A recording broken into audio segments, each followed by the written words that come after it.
Hello there and welcome to the Q&A show. My name is Cyrus Fernando and I'm here every Monday here to take your questions about the scriptures, the Bible interpretation and also creation science. Because joining me tonight on the programme is Dr. Grady McMurtry all the way from Orlando, Florida. How are we doing, sir? Oh, hot and heavy. Good to see you as always, Dr. Grady. It's hot over there, is it?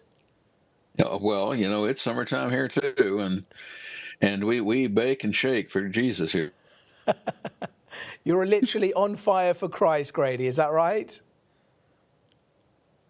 Pretty close. Excellent. So what's the latest? Apart from the weather, what's the latest from your side? Oh, I'm preparing to go on a mission trip to South America and to Brazil and to Paraguay.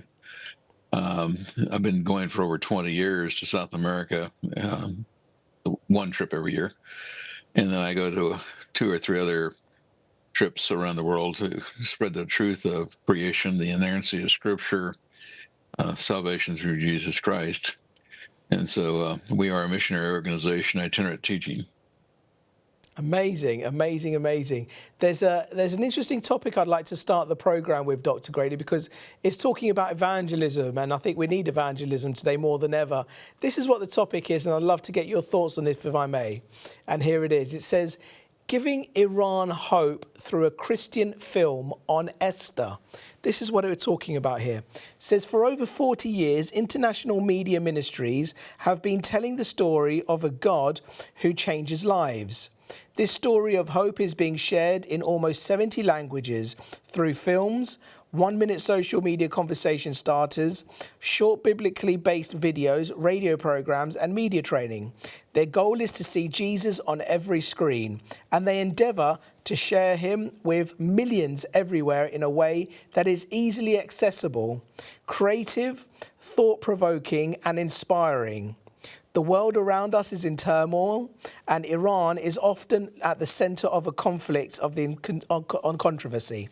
International media ministries are producing miniseries about the story of Esther to send to Iran.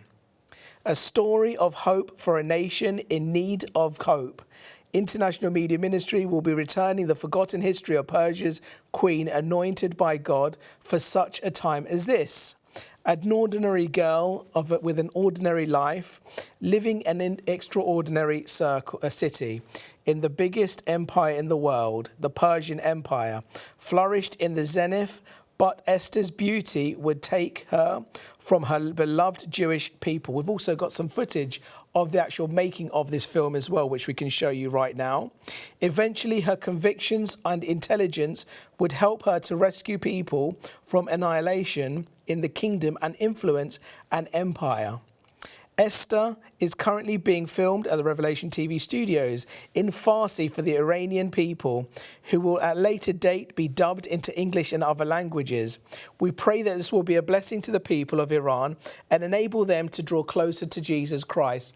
It's a wonderful opportunity, Dr. Grady, for people to be evangelizing the word of Jesus Christ and giving people hope, especially to the Iranian people, especially during times like this. What do you think?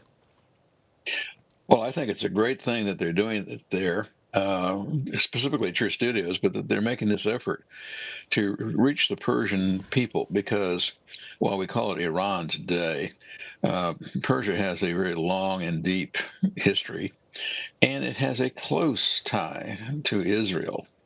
After all, Esther was a Jew. Her uncle Mordecai was a Jew. And it shows us that anti-Semitism was very strong in those days with the actions of Haman, but that God preserved the people. This is where we're talking about the part of Israel that did not return to the land at the end of the Babylonian captivity, but instead stayed in Persia. And people forget that at the time of the birth of Christ, which was roughly 400 years after this story, the vast majority of Jews were still living in Persia, and they were living peacefully. It's very difficult to do that today, of course, with the regime that's there, but nonetheless, it has a history where the Persian people are closely tied to Israel and the Jewish community.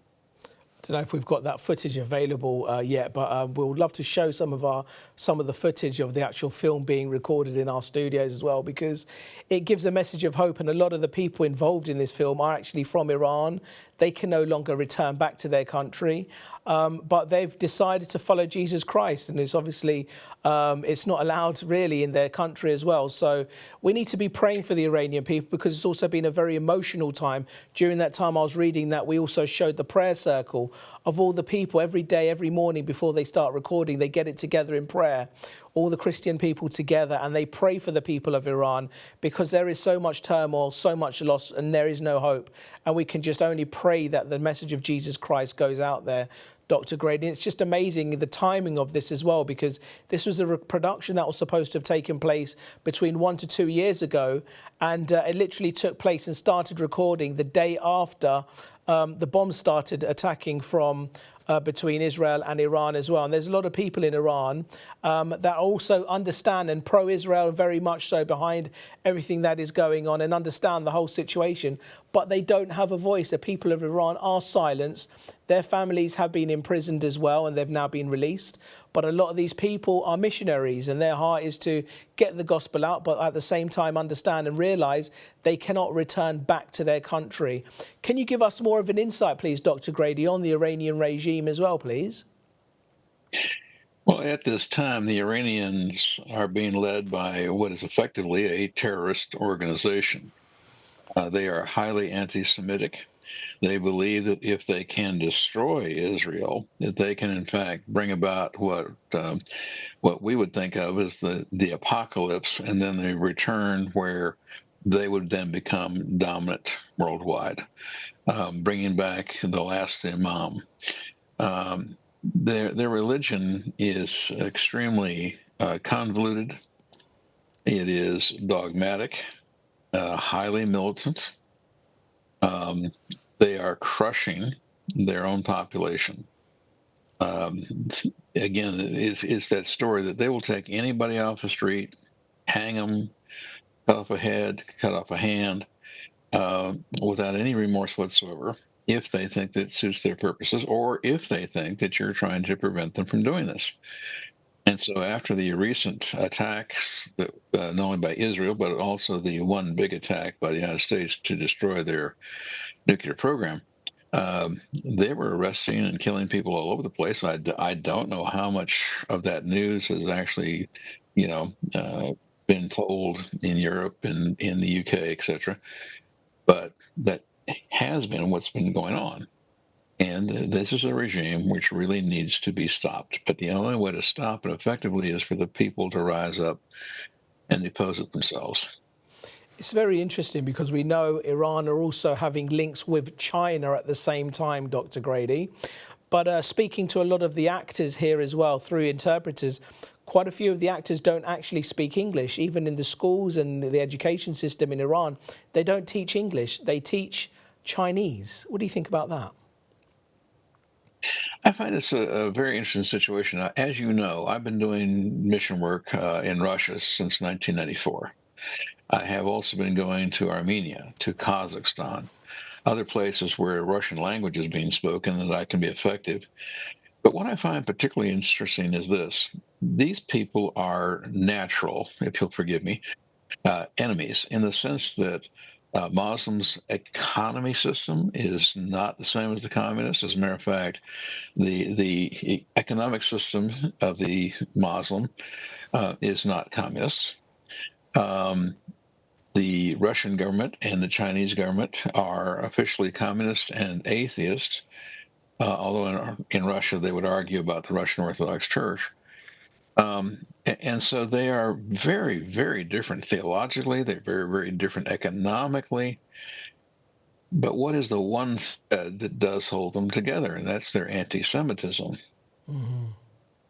And so they're aligned for social reasons, we might say, when in fact they are our enemies when it comes to economic system or to political system.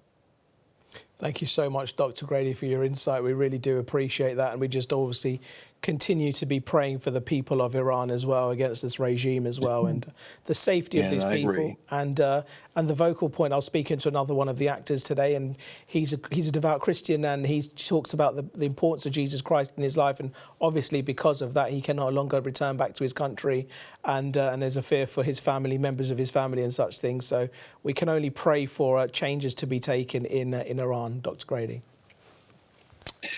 And we need to be praying for them and for the preservation of those that would be against the regime, because they are being greatly oppressed and they are suffering very seriously under this terrorist organization.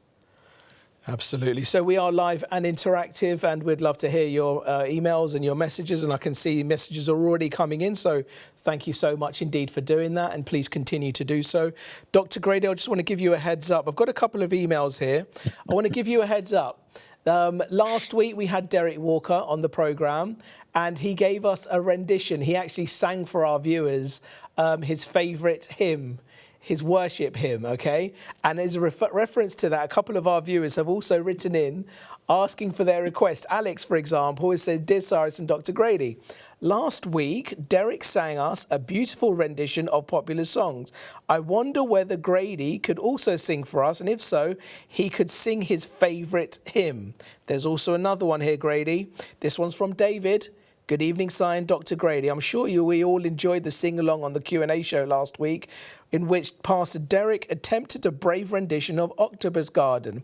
Recently, we attended a Christian concert at which the performer sang the Frank Sinatra hit My Way. However, he changed the lyrics from My Way to God's Way, and the audience was so moved, and it was just so beautiful.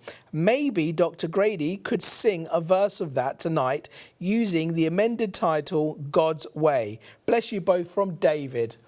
There you go. The viewers have requested it. I am up to most challenges, but that's one that I will not do. I don't sing loud in church because I don't want to offend the people around me or God. Therefore, I'm afraid I'm not going to do that. But I think Amazing Grace would be pretty good. Yeah, go for it. No. I didn't say I was going to do it. They were just asking for a favorite hymn. Okay, no worries. All right, this one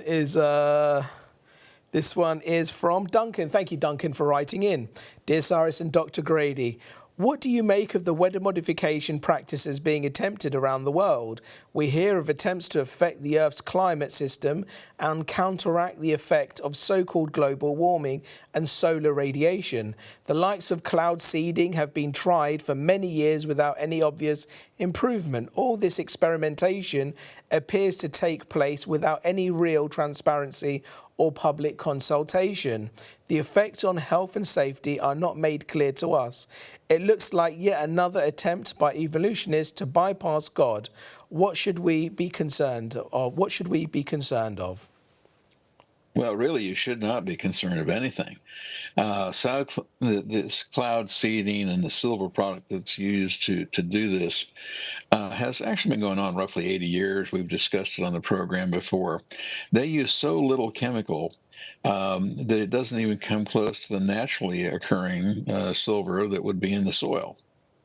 And so they wait for clouds. They may try to, in fact, under government contracts, then seed them to help get water for crops. We've also discussed the other problems, which is it stealing from your neighbor, since obviously those clouds might go over and water somebody else's land naturally. However, there's really nothing to be worried about. Here in the States, we've had some horrendous flooding. I'm not sure how much you've heard about it, but Yes, Texas. In central Texas and the Curve area, and they're still having more storms, but not quite as significant as it was. And they were taught, oh, well, it's because they were seeding clouds. Well, okay. They were seeding clouds about 150 miles downwind. It's insignificant. Didn't have anything to do with the rain in central Texas. And so this is simply environmental terrorists trying to take some current weather event that's totally natural, Man can't cause it to have climate change. Man cannot warm the earth or cool the earth. We can have very minor effects in local environments, what's called the microenvironment, by doing such things as cloud seeding. But this has been going on. It is insignificant in terms of worldwide weather. And people need to understand that they're being lied to, they're being deceived. Another question here is saying, where can we see clearly the commandments to Islam to destroy Israel and to eliminate all Jews worldwide? Well, first of all, I can't quote you the exact surahs on that. I do have an article on my website where I do talk about the false science and the false medicine in the various Qurans. But I'm not an expert on the surahs dealing with anti-Semitism. I do know initially Muhammad tried to recruit the Jews to switch over to his view of things, and he was actually pro-Semitic initially. But when the Jews refused to change, that's when he became anti-Semitic. Now, remember, he didn't write anything; he was illiterate. But his close friends and followers wrote down what they say they remembered of him saying. And so Muhammad never wrote anything specifically on this. He couldn't.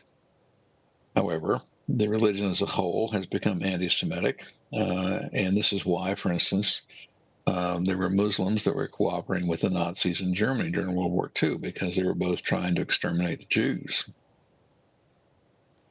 This one's from Andy as well. Andy's written in about climate change, Dr. Grady, and he's saying, dear Grady, thinking of the so-called climate change, often referring to climate change as false doctrine, what is the proportion of greenhouse gases naturally produced by the planet to those produced by man? Oh, the planet produces, or nature produces, or God produces, whichever way you want to take a look at it, far more pollution than people. You have to remember that single-celled organisms in the ocean produce more chemicals that destroy ozone than humans do. That one volcano can put more pollutant chemicals into the atmosphere in 1 year than all the humans on Earth can. And people have this idea that somehow or another nature is pristine, and nature is not pristine. Nature is a rather deadly area, and that nature actually does pollute more than people. Now, there are chemicals that we can produce, the quote unquote forever chemicals that we should be replacing with other things, and we are. You know, as soon as we can figure out ways to do it, we are doing so.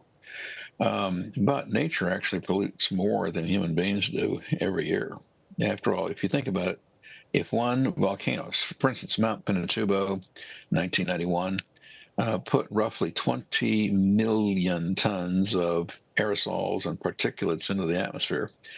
And that was not the only active volcano in 1991. We have volcanoes active all over the world. This includes not only what we tend to think of as the Pacific or maybe along the Ring of Fire in South America, but even in the Red Sea, which is much closer to you, we have active volcanism. But we have forest fires, many of which are natural, not arsonists. We have dust storms. The city of Miami, Florida, which is south of me, during the summer, during the hurricane season, cannot meet American clean air standards because of the dust that comes from the Sahara. So that's being blown entirely across the Atlantic and causes air pollution in Miami higher than it's supposed to be, but Miami can't clean up the atmosphere. This next one here, Grady, is called time dilation. I read that according to the time dilation, a phenomenon predicted by Einstein theory of special relativity and general relativity, the faster an astronaut moves through space, the slower he would move through time. That massive objects wrap space-time because of gravity. Can you please explain this in more detail? Well, I think for this program, we probably won't have the ability to do it in great detail. But the fact of the matter is that gravity does affect the speed of light, and it therefore also has an influence on time. Now, The most current terminology is space-time. And for instance, this is why, even though we have um, geosynchronous satellites, and everybody's using GPS these days, right?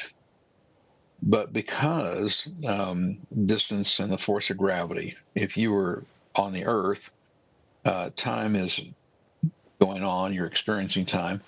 But if you were to go to Mount Everest, you'd actually slow down the time clock slightly because just the height of Mount Everest puts you further away from the gravitational center. And our GPS satellites have to be corrected all the time because they're out, 20, 25,000 miles from the Earth. Therefore, time actually slows down for them versus what we're experiencing. And we have to correct the clocks on our GPS satellites, even though they're that close to the Earth. And so, as objects are traveling through space and they pass things that have large amounts of gravity, such as if you're close to the Earth or you're close to the sun, and even passing a galaxy, uh, time does change because of the gravitational warping of the space around it. And Einstein prophesied this, so to speak, and today we know it's absolutely true, and we can measure gravity waves, and we now know the speed of light's not a constant at all. It only appears to be constant here on Earth. And so all of those things are correct, but it's a little hard to hold a class on it here on the program, and I know you wouldn't give me the time. Carry on. If there's more you want to share, I'm sure our viewers are very keen to hear more. Please do. Well, there's other things that people might be aware of, such as the Pioneer anomaly. We launched a couple of Pioneer satellites back in the 70s, and they've gone out all the way to past, say, Pluto, in terms of distance. Um, what's happening, though, is there's an anomaly. We know where they ought to be, but it turns out that that's not where they are. And so the anomaly is the difference of, in fact, traveling through space and getting away from gravity, causing time to be different for them than it is for us. And so again, what's called gravity well, that the Earth's gravity causes a actual distortion of space around us that then causes light and time to be different than it is here on the Earth itself. That's why again we have to correct the GPS clocks. Right. But if you go across the entire universe, it has quite an interesting effect throughout the universe. Can you ever see that, obviously we change our clocks every year, goes forwards and backs and such things, wintertime, summertime and everything else. Can you ever see that happening, that we won't ever need to change the clocks? What do you think? Well, that's based on legislation. Here in Florida, we've been trying to get onto daylight savings time and keep it instead of having to go back and forth in the fall and the spring. Yeah. Our state of Arizona stays on daylight savings. We have a few other little places in the United States, and every year Florida petitions the federal legislation in Washington D.C. to let us do it, but they have yet to allow us, and it does require the federal government to allow us to do it, and it drives my wife crazy. So Arizona don't actually change their clocks. No. What other states don't change their clocks, Grady? After all, if you think about it, like Florida, we're the sunshine state, right? Yeah.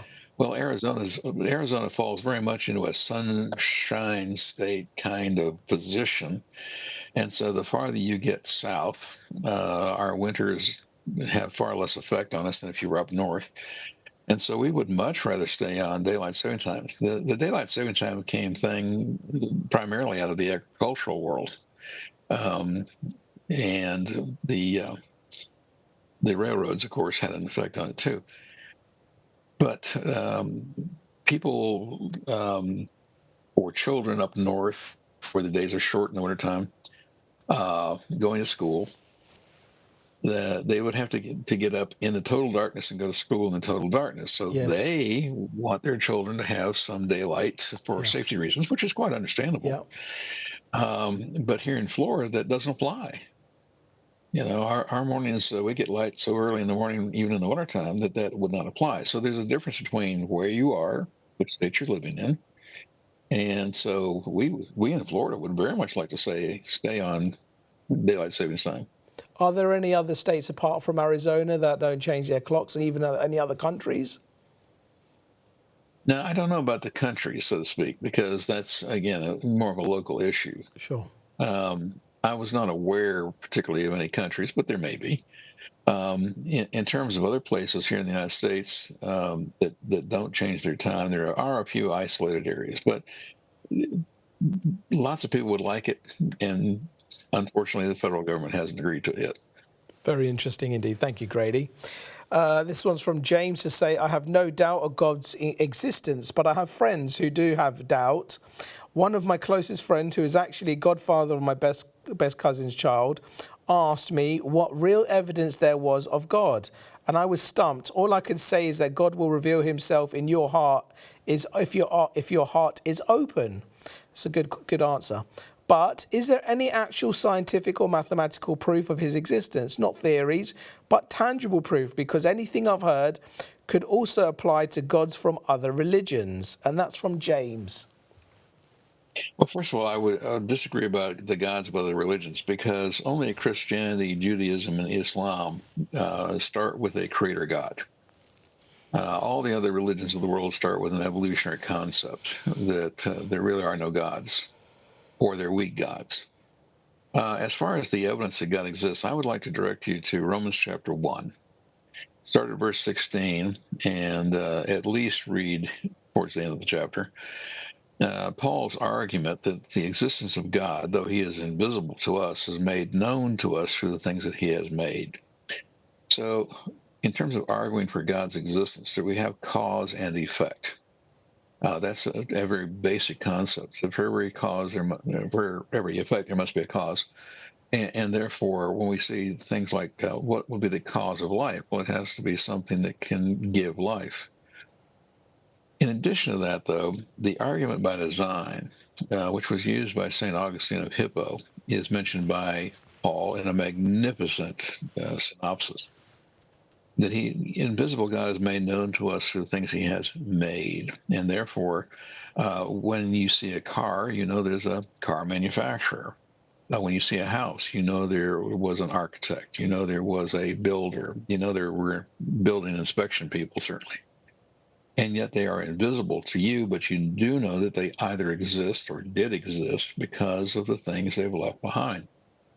The same argument then applies to biological things. If you see a tree, you know there's a tree maker. You see a human, you know there's a man maker or a woman maker, if you wish. When you see a universe, you know there's a universe maker. And so the evidence is absolutely everywhere around us. When you take a look at natural processes such as photosynthesis, easy one, if you remove one step, it doesn't work. Therefore, it had to come into existence whole and complete. It could not have evolved from something less. It could not have been incomplete and have had any benefit until it was complete. And so when you start looking around, we have lots of scientific arguments that the Creator God does exist. And we believe him to be the one revealed to us in the Bible. Excellent. Thank you so much, Dr. Grady, for that. Harvey's written in to say, Dear Cyrus and Dr. Grady, this is a great show and so interesting tonight. Grady is an inspiration. I'm sure the Lord chose him for his mission. Keep up the good work and thank you for making the world a better place. That's regard from Harvey. That's very kind of you, Harvey, and thank you so much. Thank you, Harvey. Indeed for that. Bless you, Harvey. This other one here is from William to say, what was a pivotal moment in Grady's life that made him a creationist? Well, it's really quite simple. First of all, I didn't become a creationist scientifically first. I became a creationist theologically first, in the sense that I had grown up not as a militant atheist, but as probably called me an agnostic, even though I wouldn't have known the term at the time, which was if evolution was true, and that's the only thing I was being taught, and if it's the only thing you're being taught, then you tend to believe it. But at the age of 27, I decided to decide for myself, and particularly whether Jesus was telling the truth. Was he the Savior? Was he the Son of God, etc.? Or wasn't he? And for 6 months, I studied that problem and came to the conclusion that he was, in fact, the Son of God, a co-creator with the Father and the Holy Spirit. And so I came to be a Christian and a creationist by knowing God and having a personal relationship with him. But then I spent 16 more months looking at the science. Now, I can say that today, even if I were not a Christian, I would still be a creationist because the evidence is overwhelming. I studied scientific law, natural process, physical evidence afresh, even though I knew them quite well, but realized that there was a different way in which they could have originated. And at the end of 16 months, my last question was, could the law of gravity have ever evolved? The answer is no, it's impossible. I mentioned photosynthesis. Again, processes are of no value unless they're whole and complete. And so scientifically, I became a biblical scientific creationist 16 months after becoming a Christian. And I've been teaching on it worldwide now for 50 years. Wonderful. From what age do you teach this, Grady? Little children as well? Do you go into schools, or are they mostly colleges and universities? Well, I think you ought to know what you do best. Would you agree? Absolutely. And I admit that I'm not the best with elementary school children. I'm not good in the nursery. However, I do have presentations that I give even down to first grade. Wow. Um, but again, you have to have a child that's old enough to at least have some knowledge of the world too. Sure. But I do have presentations that normally I teach from about the fifth, sixth grade level through adult. But I can even teach in the elementary school level, specific chosen material that would appeal to them. Now, obviously, I'm not going to talk about the laws of thermodynamics to a first grader, Yeah. but I will talk to a first grader that sharp claws and sharp teeth do not a meat eater make, showing them lots of animals that have sharp claws, sharp teeth that are vegetarians, which then contradicts the evolutionary view that sharp claws and sharp teeth are a carnivore. It's not true. It's not true at all. And that there are many animals that would appeal to elementary school children that they've been taught, for instance, that creatures are carnivores, but I also show vegetarian spiders, blood-sucking moths, crocodiles. There are 13 families of crocodiles in the world today that also eat vegetables. They're not just all meat eaters. Fantastic. And so big teeth, big sharp claws do not tell you. The dentition doesn't tell you what the animal eats, and that's my big point. So you've got 18 different families of crocodiles and alligators, and 13 of those, roughly 25% of their diet, is actually vegetation. Spiders that make webs. Now, they have to make webs, but spiders that make webs, we now know get 25% of their nutrition from pollen trapped in the webs. Wow, that's interesting. Didn't even know that. Thank you. This next Well, viewer. see, you need to attend one of my elementary school sessions. Yeah, exactly. Do you have this material available on your website? Do you have a YouTube channel? Well, as a matter of fact, we have a video that we did actually produce with Revelation Yeah. on sharp claws and sharp teeth do not immediately make, and you can get that by electronic download from our website, or if you want a physical copy, you can get it and we can mail it to you. But that particular presentation we do have available. Fantastic, Grady. Staying on the similar lines, Andy's written in to say, Grady, did any land dinosaurs survive the meteor strike? I know that the bird-like dinosaurs did, and if they did, even in small numbers, could a few still be out there today? And if so, have you not seen them? And that's from Andy. Well, Andy, first of all, you're starting from the wrong premise. That's a totally evolutionary concept. We now know that and many evolutionists would agree, that asteroids striking the Earth did not wipe out the dinosaurs. What's referred to as the KT layer, with iridium and so forth. We have found fossil dinosaurs above that layer. But we have tremendous amounts of not only the history in the Bible, which there are 14 references to dinosaurs, and as late as Micah and Isaiah, but we have human historians that are reliable, starting with Herodotus, Josephus, Marco Polo. But we have not only written history, but we also have art, artifacts of dinosaurs and people living together until at least 1883. So your premise is wrong to start with. Now we have a video on that as well, showing that there's ample evidence that people and dinosaurs have lived together until recently, that they were created 6,000 years ago. Dinosaurs specifically on day 6, flying reptiles, swimming reptiles on day 5. But that they did live with people. There were terrestrial dinosaurs on the ark. There are 12 references to them after the flood. And so I would disagree with your premise. And I think you need to take a look at the Bible, and I think you need to take another look at human histories. This next one here is from Satinda, saying, slain in the spirit. Greetings. When someone falls down in the spirit, does it matter which direction you fall in? In the Bible study I attend, there's different opinions. The view held by the leader is that falling backwards only happens in judgment, whereas falling forwards is the correct way in worship.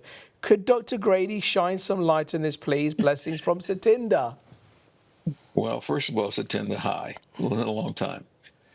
Secondly, which way you fall is not specified in the Bible. And when the Bible doesn't speak, we shouldn't add. And that's it. There you go. That's it. I prefer not to follow my nose, but there is nothing specific mentioned in the Bible, and anybody who says there is simply contriving it. Very good. Okay, this next one here is from Edward. Thank you, Edward, for writing in. Hi, Dr. Grady. What did Balaam mean in Numbers 22:36 when he said, I think I could turn and live with animals? They are so placid and self-contained.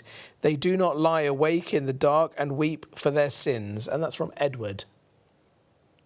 Well, first of all, Edward, technically animals cannot sin because they don't have the kind of conscience that a human does. They don't have the same understanding. Now, I can tell you, and we've all seen cats or dogs, horses and cows, that knew they were doing something that didn't please you, but they don't see it in the same way that we do. They don't behave in the same way we do. Now, they have emotions, they have intellect, they have will, but they cannot be saved.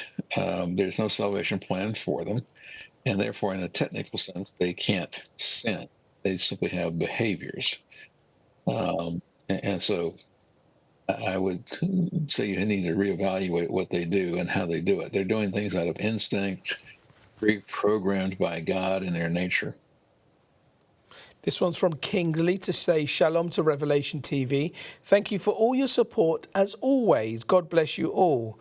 A few weeks ago, I had a vision, and inside that vision, I was waking suddenly close to a wall, and a man, dark and standing in the dark place, offering me something, and I refused. Then I walk away and saw myself in a place to where an old man called me, saying that he could let me ordain you. And I suddenly see myself on my knees. And all I could see is that in the church I'm aware of, the same man stretched his arms and grabbed an oil bottle, also pours it onto my head, and I woke up. Please, what do you think about all of this? Hopefully it's exactly what I believe it's. God bless you all and peace be with you. Shalom from Kingsley. What do you make out of that, Dr. Grady? Expert in dreams? Well, first of all, shalom. Secondly, I'm not Daniel, and I'm not an interpreter of dreams, but I would suggest you might want to call back in, so to speak, when Derek Walker might be able to help you more than I can.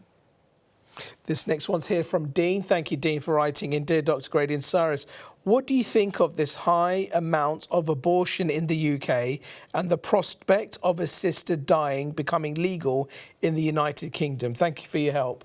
First of all, can you give us an insight into what it's like in the US, and what do you think will happen in the UK? Well, I hate to say this, but in the UK, you're committing suicide as a nation. And the same thing is true in Canada, where they have exactly the same situation. Now, here in the United States, we take a very negative view of assisted suicide. on an individual basis. But abortion and suicide of adults is killing our population, and it's allowing the countries that we're talking about here to be taken over by other religions or no religion at all. And therefore, you're losing your culture, you're losing your history, you're losing your identity. And I'm absolutely against it 100%.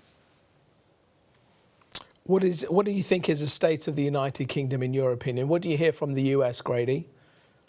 Well, first of all, I think that you're in a very steep decline. And if you don't get rid of the illegal aliens that are in your country, just as we're getting rid of ours, again, you will simply lose your national identity. You will turn into a totally different country, just as in history we have seen invasions by foreign armies completely wipe out a country. You know, Babylon only lasted for 4 kings, and then it was crushed and became a part of the Medes and the Persians, and then basically the Persians. And so these identities change over time unless you fight for it. Thank you. We've still got a few emails to get through, Grady, but I'd like to invite any of our viewers. Maybe you've never written into the Q&A show before. Maybe you do watch us regularly, but you've never written in. I encourage tonight could be your night, and just write in and say it's your first time writing in. We'd love to read out your questions as well. Grady, John in Galway has written in to say, if we look at the earth from a heavenly, we are 6,000 years old, and then Jesus will come back soon. What do you think? Well, I'm not sure there's much more of a question than there is just an observation. But there are many reasons for knowing that Jesus is going to return in a relatively soon time frame. But that doesn't mean tonight, doesn't mean next week, doesn't mean next year. But the Bible does tell us that he was here. He came the first time, that he will come again a second time, that he is preparing things for us for that very purpose. And there's excellent scientific arguments to prove that the Earth is young, that we have not been here for very long, and things like genetic entropy prove that we won't be here much longer. Now, again, I'm not saying any specific time, but we are in a serious case of deterioration as a creation because it was perfect initially. Human sin corrupted it, and it's getting worse and worse over time. It's also called the second law of thermodynamics in science. But we are already 250 generations from the original. We are losing far more genetic information than you really probably understand. But we are literally decaying ourselves into extinction if he doesn't come back soon. This one's from Mark in Oklahoma, Dr. Grady. Oklahoma, not far from you, I assume. Well, yeah, it's only Closer. 1,500 miles. Closer than us, Dr. Grady, in other words, closer than us. And he's also saying Oklahoma is also very hot. And Mark's asked, just to mention, Dr. Grady has some wonderful books for all ages of children to help raise them, to learn how the world was created, and so many others. For example, the one of many titles on his website is When Dragons' Hearts Were Good. Raising 3 children myself, his material was so helpful to teach our children and know when they grow up, they won't depart. Thank you for the wonderful work that you do, and we sure love to you both. And that's from Mark in Oklahoma. Do you happen to know Mark, Dr. Grady? I do, actually. Bless I know you. exactly who that is. Oh. He's been a friend of mine for, well, roughly 25 years. Oh. But his material point out that we have materials on our website. Many of them available through electronic download. But we start with materials for age 4. And that particular book he mentioned was for age 4 to roughly 8 years old. But we have material starting at age 4 and then all the way to 104. Wow, amazing. This one's from James from Milton Keynes saying, good evening, gentlemen. This might be a strange question. Does Dr. Grady know what happened to Moses' children? Did they enter the promised land? Well, first of all, we do know of 2 sons. We know who his wife's name was. Her name was Zipporah. They had 2 sons, Gershom and Eleazar. They are mentioned in the Bible. But that's a good point. You cannot inherit ministry. Now, there might be generational calling to ministry, but you cannot inherit the ministry. And so while we do know of these two sons, and for all we know, they lived righteous lives, um, but it's not really possible to know whether they went into the promised land. I would assume so, um, for a variety of minor reasons. But they didn't get the ministry. That would land instead of on his sons, it will land on men who were capable. If you take a look at Joshua, he would literally take over that position, but Caleb would be very close in his sport. But based on the age of his sons, it's quite possible they went into the promised land. This one's from Sally to say hello there. As I said last week, I don't often watch this show or even rarely write in, but I've got a question which may seem silly, but one I think is actually quite interesting once you start thinking about it. If Adam and Eve were the first people, did they have belly buttons or were they just walking around with smooth stomachs? That's from Sally. Sally, we've had that many a time, believe me. But the fact of the matter is, first of all, I really don't like that word if. God created Adam and took the material to make Eve out of his body and made Eve. But neither one of them were born from a natural process. Neither one of them were babies born with placenta attachments, and therefore neither one of them had belly buttons. So those two people didn't. And I think that, first of all, just from the medical perspective, they didn't. But I also think that it made a very interesting witness because, based on how old they were when they died, um, people would have been able to meet them, see them, had witness of the fact that they didn't. And that would be a strong witness to the truth of creation for roughly 950 years. This one's from Ken and Paulette. Thank you, Ken and Paulette, saying hi, Cyrus and Dr. Grady.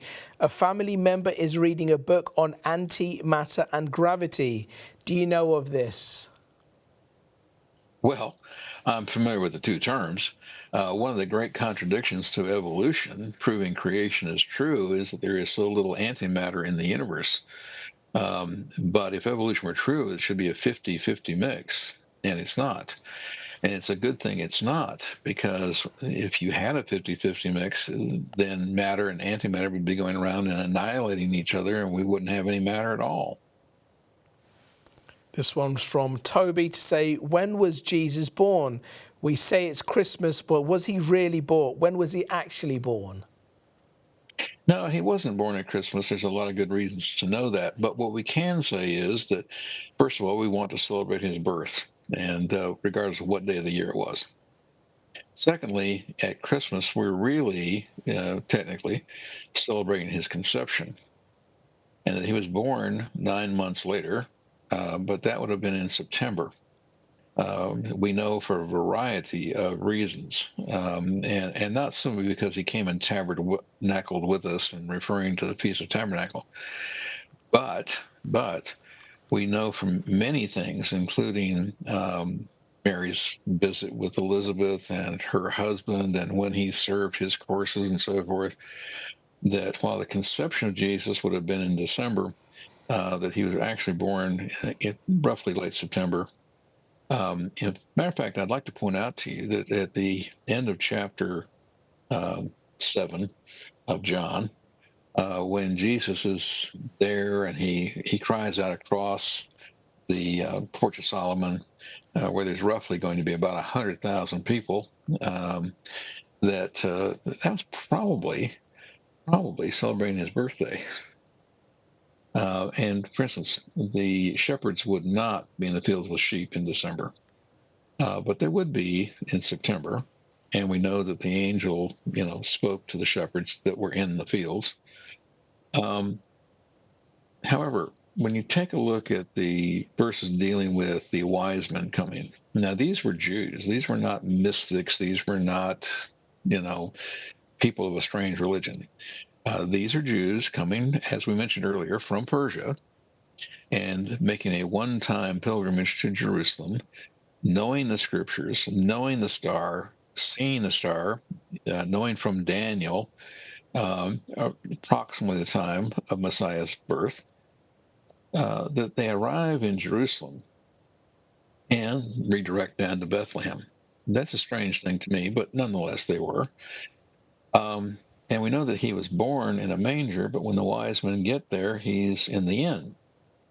And this is why I would point out that at the end of John chapter 7, the time that Jesus is in the area of the temple and cries out, if anyone is thirsty, let him keep coming to me and let him keep drinking.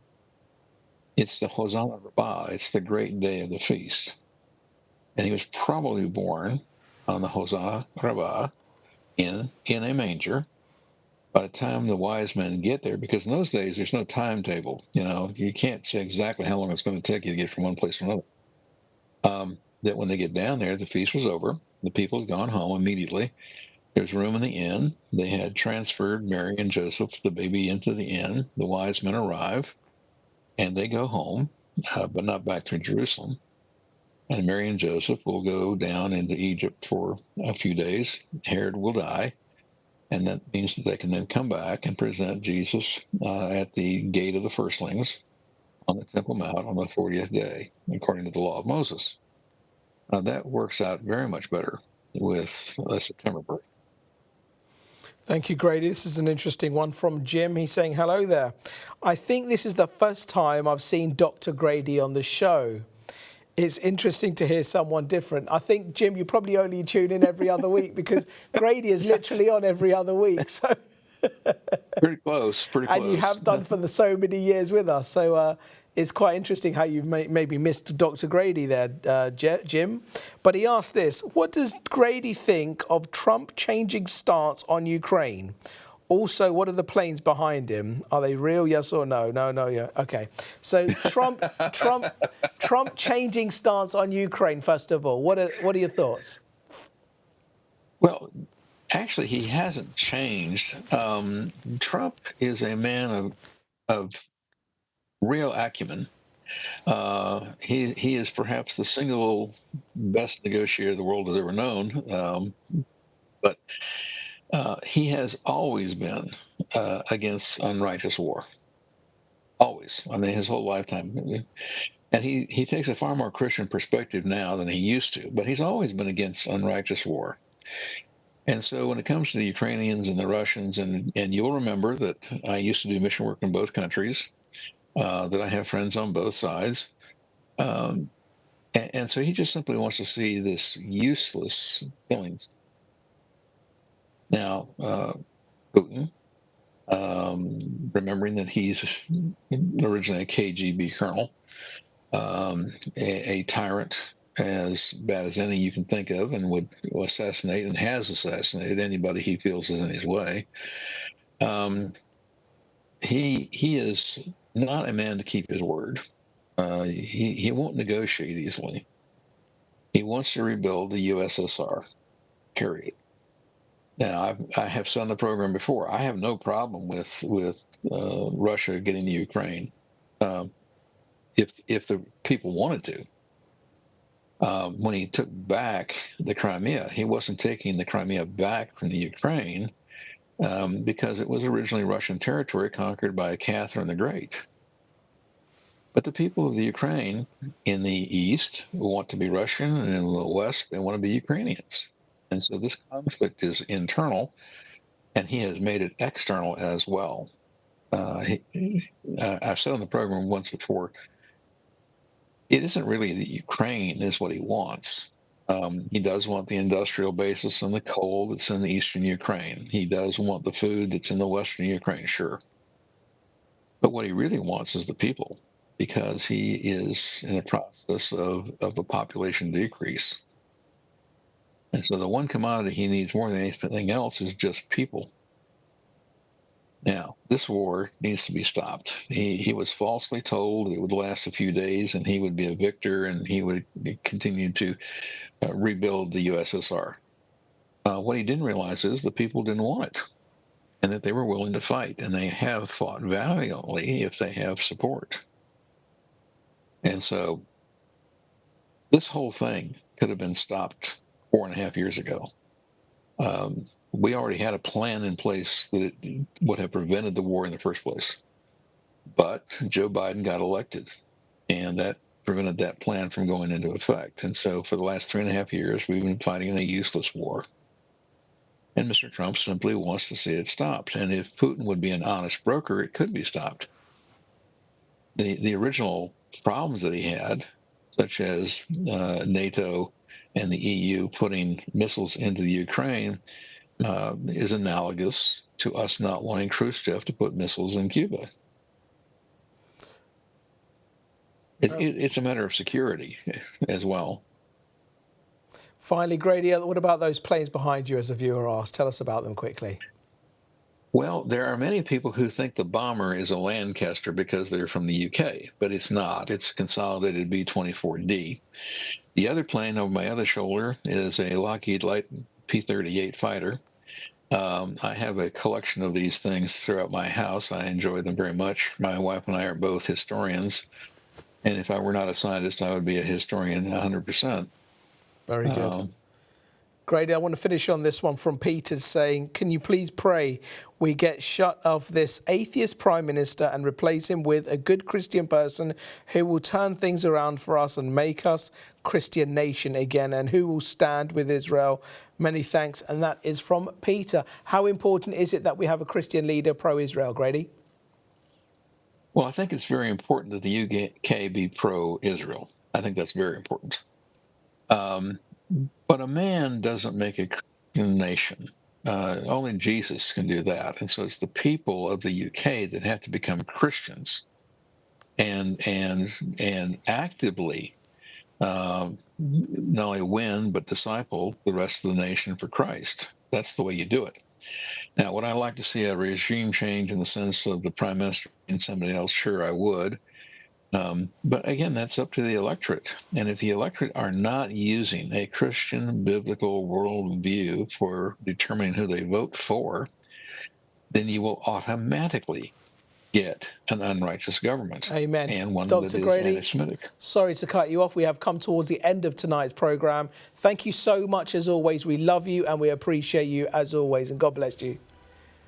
Thank you, sir. Thank you so much, Dr. Grady. What a special gentleman he is. And I thank you for all the questions that you've asked. Don't forget, we've got a video on demand, revelationtv.com/videos.